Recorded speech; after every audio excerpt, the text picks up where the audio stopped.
pa report pe khi har sa ta wangin tu na report ka pe kha cha rang hei vuina rama ka kan tu ma cha kal ho zong hi ama hei hi cha so ta so pakhat on ka chu zong chu ni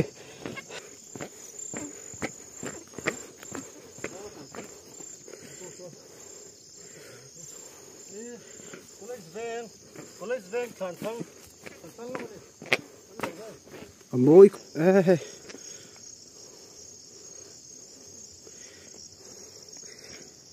in rình con chơi tiếng cho mùa về có bằng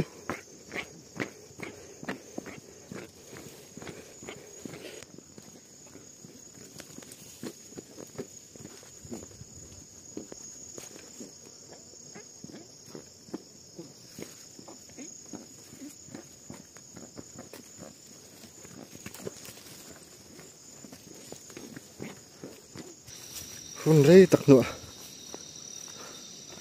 mình sang ta nó nuông ngay ngay em nó nuông mình này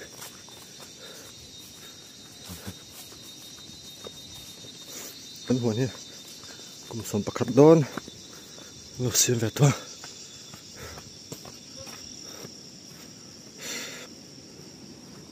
cần sám bộ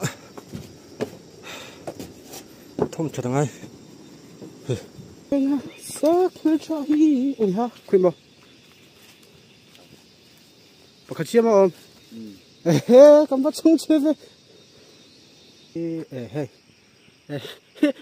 cầm má ổn rồi nghe cần cầm sờ sóc cơ sóc tèo thôi nè ấy khai đi hay video cái rồi anh trên này xem được không hey cùi am đi cái này cùi nữa cái ông phim mặc phong cúp này cái biển đi tu lu em hiện à rất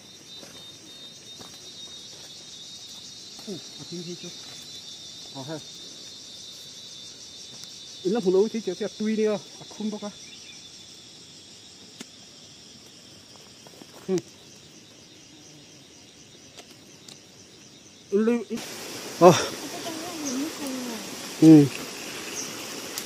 xong hết đi anh đi hi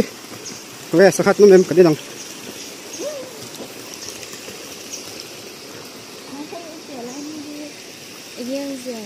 hình mà cool hát tôm khúc này xin nó phun nè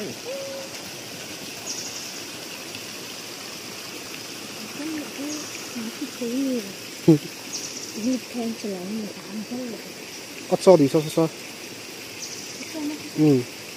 đây chắc em hỏi tới coi ấy